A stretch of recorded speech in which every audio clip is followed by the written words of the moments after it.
زکات د خپل تاریخ نه مخکې ورکول. مثال په تور 1 رمضان باندې سړی زکات وباسي نو د میاشت 2 مخکې خپل د زکات ورکول شي کنه شي ورکول نو بالکل ورکول شي. د کال د تاریخ تراتو نه مخکې خپل زکات صاحب نصاب کم کس چې مالدار دی هغه ورکول شي داغه زکات به ادا شي. د ډیرو کلونو په جمع باندې هم زکات ورکول جایز دي. مثال په تور باندې په ایڈوانس کې سړی د 2 کلونو د 3 کلونو داغه زکات ورکی نو هم جایز ده خو په دې شرط باندې چې تا کم زکات ورکو نو د کال په اخر کې به بیا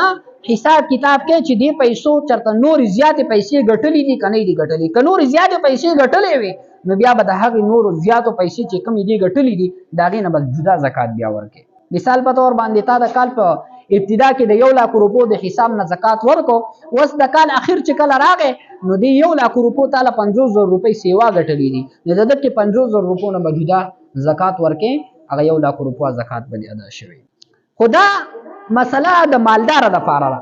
اوس یو سړی د شي چې هغه غریب دی خو د یو زینا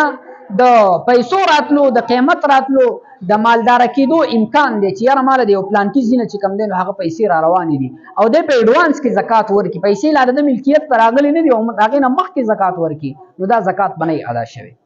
خیر دی که دا پیسې بیا د تورست راشي او د میلاو هم شي خو دا پیسې د په ملکیت کې راغلي نه وي او د زکات ورکو زکات بنئ ادا شوی.